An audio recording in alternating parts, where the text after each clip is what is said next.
Bienvenido al segundo capítulo de esta serie, donde venimos tratando el asunto sobre la escatología. En la sesión anterior, vimos que uno de los motivos por los que Dios traerá el fin a la tierra es por el incremento de la maldad. Pues ahora veremos la madurez de la mies como otro motivo por el que Dios traerá este fin. Y vamos a ver que esta madurez de la mies se relaciona estrechamente con el incremento de la maldad, porque como consecuencia de haberse multiplicado la maldad, el corazón de los hombres se endurecerá frente al Evangelio y lo rechazarán. Y este rechazo del Evangelio es lo que provocará que madure la mies en la humanidad. Aunque en la agricultura se le llama mies al cultivo de cualquier especie de grano, cuando en la Biblia se habla de la mies, se refiere específicamente al cultivo del trigo, porque Jesús asocia al trigo con las almas a las que espera cosechar de la misma manera como se cosecha el trigo. Y así como la maduración del trigo es el indicador que avisa que la hora de su cosecha ha llegado, de la misma manera la maduración de la mies humana también es la señal que anunciará que el tiempo de nuestra cosecha habrá llegado. Pues precisamente el pasaje donde voy a basar mi exposición habla de la cosecha que Jesús hará como consecuencia de haber madurado la mies de la humanidad. Y la cita que voy a leer es Apocalipsis 14, versículos del 14 al 20. Pero primero voy a leer los versículos del 14 al 16 y cuando llegue el momento vamos a avanzar en la siguiente parte de esta lectura, que serían los versículos del 17 al 20. Pues la primera parte de nuestra base bíblica dice así: Miré y he aquí una nube blanca, y sobre la nube uno sentado semejante al Hijo del Hombre, que tenía en la cabeza una corona de oro y en la mano una hoz aguda. Y del templo salió otro ángel, clamando a gran voz al que estaba sentado sobre la nube: Mete tu hoz y ciega, porque la hora de cegar ha llegado, pues la mies de la tierra está madura. Y el que estaba sentado sobre la nube metió su hoz en la tierra, y la tierra fue cegada.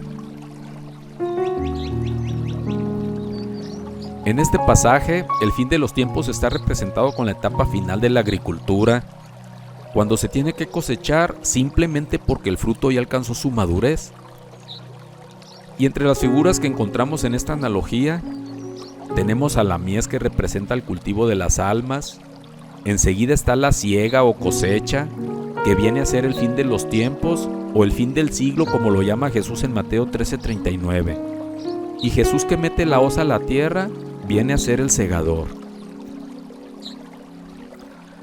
Aquí cabe una pregunta retórica sobre la razón de por qué Jesús usa la figura de la mies para dejarnos esta enseñanza, pudiendo haber escogido la cosecha de otros frutos de entre la gran variedad de frutos que existen. Y la respuesta a esta pregunta es porque hay diferencias entre la forma de cosechar el trigo y la forma de cosechar otros frutos. Y la intención que tiene Jesús al tomar la figura del trigo es porque su cosecha tiene características idénticas a la forma en que Jesús cosechará a las almas. Pues para que ampliemos nuestra comprensión de cómo Jesús desarrollará su cosecha, enseguida voy a hacer una comparación de la forma en que se cosecha el trigo y la forma en que se cosechan otros frutos. Si tomamos por ejemplo la cosecha de aguacate, vamos a encontrar que su fruto madura por etapas y que al madurar este fruto en tiempos distintos, obliga al agricultor a cosechar día con día al ritmo en que va madurando también su fruto. Por eso la cosecha del aguacate dura meses, mientras que dura también su temporada. Otra particularidad es que la planta de aguacate se debe regar y abonar durante el tiempo de su cosecha a fin de que produzca buenos frutos. Pero además, el aguacate también se riega y se abona fuera de temporada, porque esa misma planta volverá a dar fruto el siguiente año y tiene que tener fuerza para su siguiente ciclo productivo. Además, la vida productiva de un árbol de aguacate dura más de 4 décadas. Y así sucede con todos los frutos que tienen esta forma de cosecha cíclica, como lo es la naranja, el mango, el manzano, etc. Pero a diferencia de estos frutos, tenemos al trigo o a la mies, que maduran todos sus granos al mismo tiempo, y por esta razón el segador de la mies levanta su cosecha en una sola exhibición. Además, En la etapa de maduración, la mies deja de producir nuevos granos y también deja de desarrollar la calidad del grano que se haya logrado hasta ese momento. Y sucede así porque al madurar el trigo, se secan y mueren tanto la planta como el grano. Por lo tanto, esa planta ya no podrá dar fruto para el siguiente año.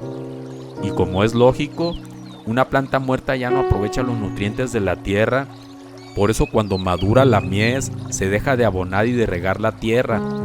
Sería inútil seguir haciéndolo porque ya terminó su ciclo productivo. Más bien sucede al contrario. Si no se cosechara el trigo cuando madura y si se dejara más tiempo en el campo, en lugar de que la tierra le aporte algún provecho adicional, se corre el riesgo de tener mermas, porque en vez de aprovechar los nutrientes de la tierra, el grano comenzará a caerse de la espiga, o porque los animales vendrán a comérselo, etc. Por eso la siega se debe realizar inmediatamente al madurar la mies. Pues Jesús usa la analogía del trigo para decirnos que la madurez de la mies humana y su cosecha se desarrollarán de la misma manera como sucede con el trigo. Y esto significa, entre otras cosas, que como la mies deja de producir fruto cuando llega a su etapa de maduración, así también cuando madure la mies en la humanidad, se secarán los campos de la tierra y el mundo dejará de producir fruto para Dios. Es decir, que las personas ya no recibirán el Evangelio, y esto será así como consecuencia de haberse incrementado la maldad. A partir de ese momento sería inútil abonar la tierra con el Evangelio, porque el mundo endurecido no será más receptor de la palabra de Dios. Joel 3:13 confirma este concepto de que la madurez de la mies llegará como consecuencia del incremento de la maldad. Lo voy a leer, fíjense lo que dice. Echad la hoz, porque la mies está ya madura. Venid, descended, porque el lagar está lleno. Rebosan las cubas, porque mucha es la maldad de ellos.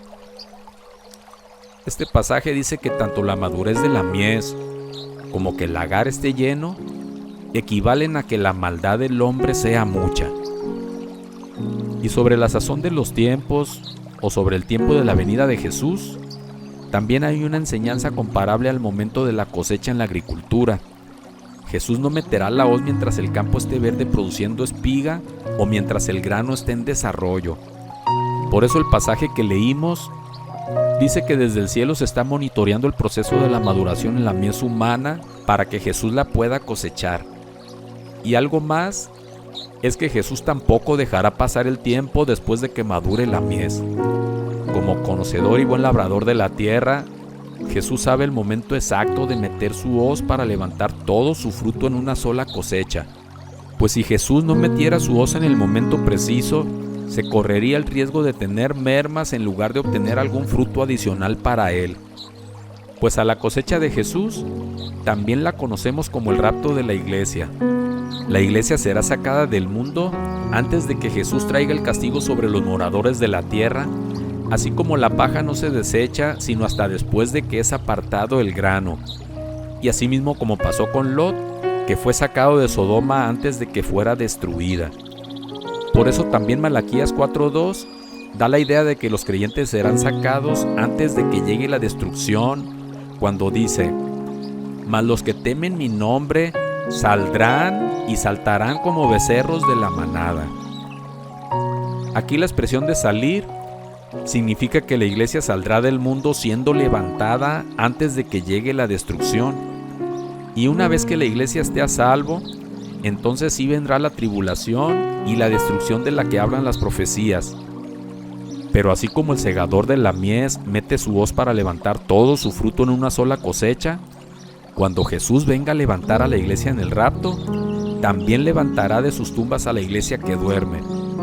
Y esta iglesia que duerme se compone de todos los fieles de las generaciones que nos antecedieron. Hay quienes creen que conforme mueren las personas, se van yendo a su destino eterno, pero esto no es así. El texto bíblico enseña que los muertos esperan el momento de la resurrección, pero ahorita estamos hablando de la primer resurrección, porque la Biblia habla de dos resurrecciones. En Apocalipsis 26 dice: Bienaventurado el que tiene parte en la primera resurrección. Y es que los de la segunda resurrección no serán bienaventurados, porque el texto bíblico enseña que ellos serán los últimos en resucitar, pero resucitarán para condenación. Además, quiero extenderme un poco más sobre lo que será la primera resurrección, porque la base bíblica que leímos en Apocalipsis 14, versículos del 14 al 20, nos muestra que la primera resurrección se dividirá en 2 etapas. Y quiero aprovechar para hablar de estas 2 etapas que tendrá la primera resurrección. Como ya decíamos, la primera etapa de esta resurrección será en el momento del rapto de la iglesia, cuando Jesús, Él personalmente meterá la hoz para cosechar el trigo. Y la siguiente etapa de la primera resurrección será cuando los ángeles vengan a cosechar las uvas. Esta vez ya no será Jesús el que meta la hoz, sino que mandará a sus ángeles a que cosechen las uvas. En la viticultura, a la cosecha de las uvas también se le llama vendimia. Por eso vamos a escuchar este término en los versículos que enseguida voy a leer, y que son los versículos del 17 al 20 que habíamos dejado pendientes de nuestra base bíblica en Apocalipsis capítulo 14. Y dice así: Salió otro ángel del templo que está en el cielo, teniendo también una hoz aguda. Y salió del altar otro ángel que tenía poder sobre el fuego, y llamó a gran voz al que tenía la hoz aguda, diciendo: Mete tu hoz aguda y vendimia los racimos de la tierra, porque sus uvas están maduras. Y el ángel arrojó su hoz en la tierra, y vendimió la viña de la tierra, y echó las uvas en el gran lagar de la ira de Dios. Y fue pisado el lagar fuera de la ciudad, y del lagar salió sangre hasta los frenos de los caballos, por 1600 estadios. Enseguida, antes de explicar el texto que acabo de leer, voy a narrar el contexto que se vivirá en la tierra en el momento que el ángel venga a cosechar las uvas. Las uvas que aquí se mencionan son las personas que serán decapitados durante la gran tribulación. Y es que en el periodo de la gran tribulación reinará en el mundo el anticristo junto con el falso profeta, y engañarán a muchos haciéndose pasar por Dios y obligarán al mundo para que lo adoren. Y todos los que se rehúsen a adorarlo, a él o a su imagen, serán ejecutados. Porque además, el falso profeta mandará hacer una imagen del anticristo a la que también deberán adorar los hombres. Y la Biblia dice que esta imagen tendrá movimiento propio y recibirá facultad de matar a quien no la adore. Por lo avanzado que está la tecnología, podría pensar que tal vez esta imagen vayan a ser robots programados. En los tiempos que Juan tuvo la visión, no existía el término de robot, pero sí hacían estatuas de personajes o de dioses falsos hechos de materiales inertes. Pues al tener la visión Juan, probablemente vio robots hechos también de materiales inertes y que además se podían mover por sí mismos, además de que estas imágenes eran fabricadas con el rostro del anticristo. Pero al no tener un nombre para esto que miró, lo llamó imagen porque fue lo más parecido de su época con lo que lo pudo relacionar. Pero esta es una manera muy personal de pensar. El cómo funcionará esta imagen no es relevante, en su momento ya se sabrá. Pues además de la adoración que reclamará la bestia, él y el falso profeta cambiarán el sistema económico en todo el mundo, donde mandarán poner una marca en la frente o en la mano de las personas, para que a través de esa marca se hagan todas las transacciones de compra y de venta. Y sin esa marca, que probablemente sea alguna especie de chip, la gente no podrá comprar ni vender absolutamente nada, porque también dejará de circular el dinero en efectivo. Pues quien se rehúse a ponerse esa marca también será ejecutado.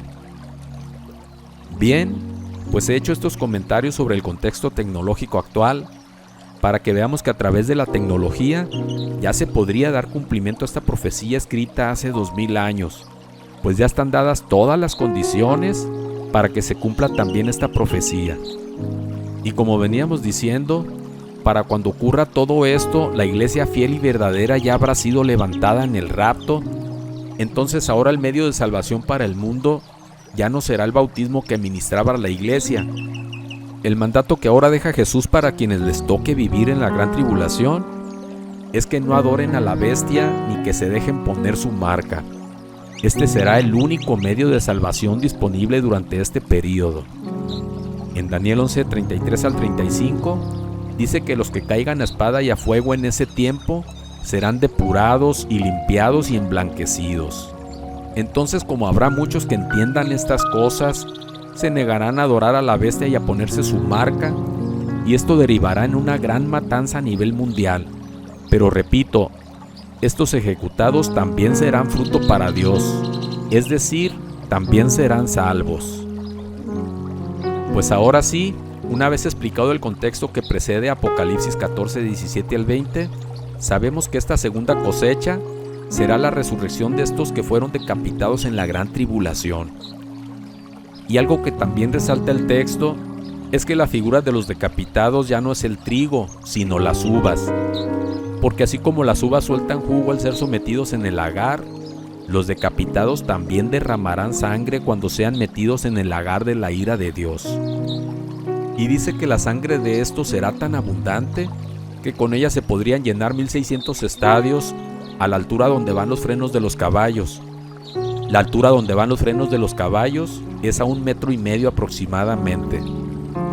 Imagínense 1600 estadios llenos de sangre al nivel de 1,5 metros. Será muchísima sangre, porque también serán muchos los que se queden y que sean decapitados en la gran tribulación. En Apocalipsis 7:9, refiriéndose al número de los decapitados, dice que es una gran multitud, la cual nadie podía contar, de todas las naciones, tribus, pueblos y lenguas. Y en Apocalipsis 6:8 se añade que el total de estos muertos es la 1/4 parte de la población mundial. Cuando lleguemos al capítulo 6 de Apocalipsis, veremos que los muertos de los que habla este pasaje son estos mártires que salieron de la gran tribulación. Y otro aspecto muy importante a resaltar, ahora con relación a la madurez de las uvas, es que de la misma manera que sucedió con la mies, las uvas serán cosechadas también hasta que maduren en su totalidad.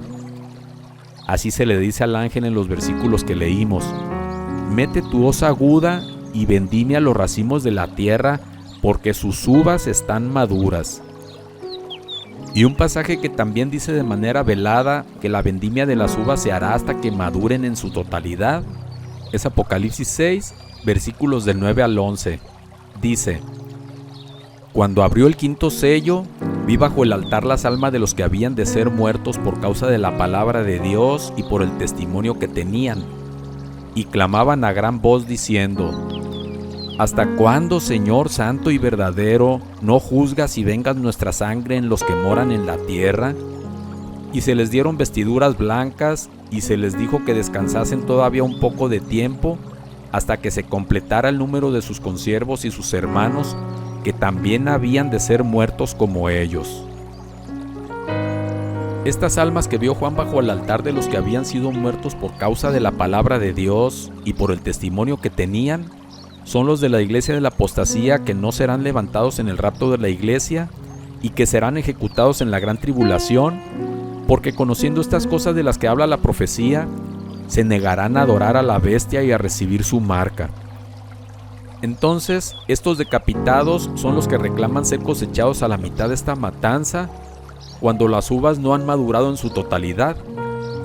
Y nos damos cuenta que las uvas aún no maduran por completo, porque los decapitados alzan su voz cuando en la tierra se continúa produciendo fruto para Dios. Y la forma en que ahora se producirá fruto para Dios es a través de las ejecuciones. Entonces se les dice a los decapitados que reclaman su resurrección antes de tiempo, que esperen hasta que se complete el número de sus consiervos y sus hermanos, que también habrían de ser muertos como ellos. Es decir, que esperen a ser resucitados todos juntos en una misma cosecha hasta que maduren las uvas en su totalidad. Pues este pasaje embona a la perfección el concepto que venimos manejando de la madurez de la mies. No se podrá cegar el trigo, ni tampoco se podrá vendimiar la vid, mientras que continúen produciendo fruto. La hoz será metida hasta que se agote en la tierra la producción de fruto para Dios.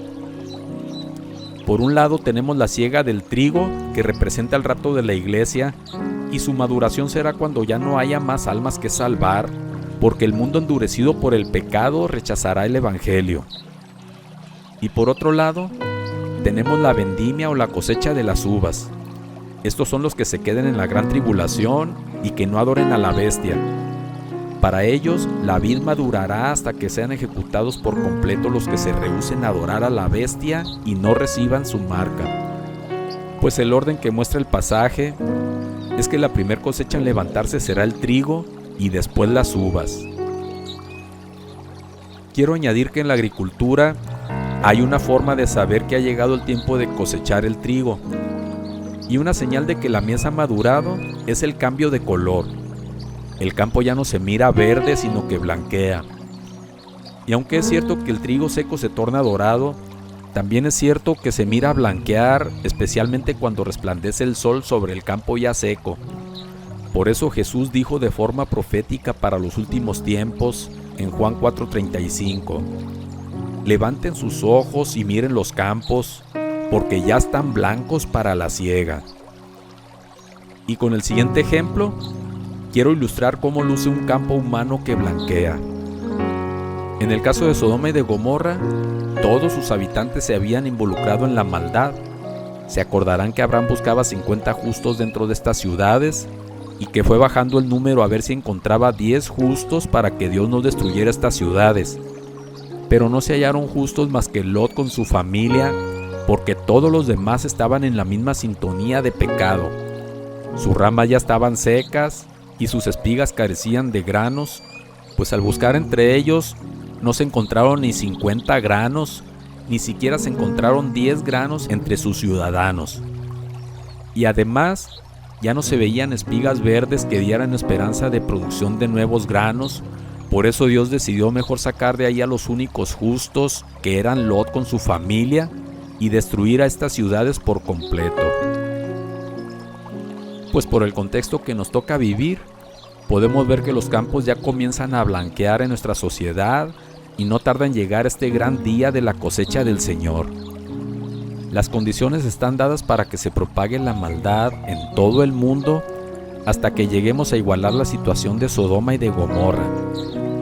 Y me parece que la forma de involucrarse el mundo en la maldad, además de la inercia del pecado en la que ya se mueve el mundo con la delincuencia, la fornicación, la idolatría, los hurtos, etc., pues además de estos pecados, otros se involucrarán en la nueva ideología de pecado que está adoptando el mundo con la legalización del homosexualismo, el aborto, etc.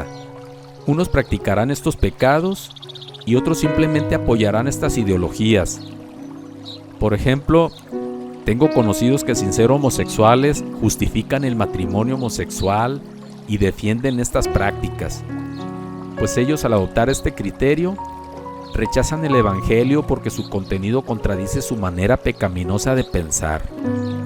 Otros más se involucrarán en la maldad mediante el adoctrinamiento o siendo obligados a aceptar estas ideologías. Quiero añadir que además del entorno del pecado en el que se está sumergiendo el mundo, se sumará que la sal de la tierra se diluirá, como lo menciona Jesús en Mateo 5:13. Y diluirse la sal significa que la iglesia dejará de hacer su función, pues la iglesia se volverá a la apostasía, distorsionando su doctrina y ofreciendo al mundo un mensaje adulterado que no proporcionará salvación. Pero hoy no voy a profundizar sobre esto, porque va a ser el tema que voy a desarrollar para la siguiente enseñanza.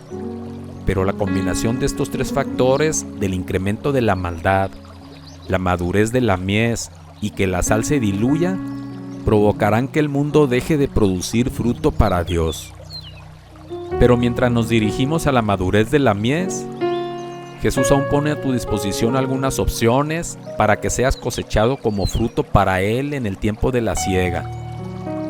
Y la primera opción es que si te bautizas en el nombre de Jesucristo y formas parte de la iglesia fiel y te toca vivir el rato de la iglesia, en ese momento tu cuerpo será transformado sin ver muerte y serás llevado en un cuerpo glorificado a las bodas del Cordero que se celebrarán en el cielo. Otra opción es si eres bautizado en el nombre de Jesucristo y formas parte de la iglesia fiel, pero mueres antes del rapto de la iglesia. Entonces, cuando Cristo venga por su iglesia, tus restos resucitarán de la tumba donde te encuentres y en un cuerpo glorificado también serás llevado a las bodas del Cordero, juntamente con los que sean arrebatados en el rapto de la iglesia. Sobre esto, 1 Tesalonicenses 4, 15 al 17, dice que los que vivamos para ese momento no precederemos o no nos adelantaremos a la iglesia que duerme. Los muertos en Cristo resucitarán primero. Luego los que vivamos seremos arrebatados juntamente con ellos en las nubes para recibir al Señor en el aire. Pues este pasaje confirma que esta resurrección y el rapto de la iglesia serán parte de esta misma cosecha. Y una opción más es que si vives para el tiempo en que Jesús venga a recoger a su iglesia, pero no formas parte de ella porque no fuiste bautizado en el nombre de Jesucristo o porque apostataste de la fe, entonces será dejado para la gran tribulación y ahora tu única oportunidad de salvación será ser ejecutado si te rehusas a adorar al anticristo y a recibir su sello. Será una situación muy trágica, pero ahora tomando la figura de uva y siendo parte de la vid, todavía podrá ser fruto para Dios. Y la peor situación es para los que mueren en cualquier época sin aceptar a Jesús y sin recibir su bautismo, pues estos resucitarán hasta el día del juicio final, pero resucitarán para condenación. Y este mismo final trágico es el que les espera a aquellos que se queden en la gran tribulación y que siendo engañados por la bestia, la adoren y también reciban su marca. Si estas opciones que acabo de mencionar no quedaran muy claras en el momento, se irán esclareciendo conforme avancemos en las siguientes presentaciones. Pero si ocupas alguna explicación adicional sobre lo que ya hemos visto o sobre las enseñanzas que veremos posteriormente, y si está en mi alcance el ayudarte, con gusto lo haré. Bien, pues así terminamos la segunda sesión de esta serie, quedando pendiente para la siguiente enseñanza el tercer motivo por el que Dios traerá el fin. Que Dios te bendiga y que seas alcanzado por su misericordia.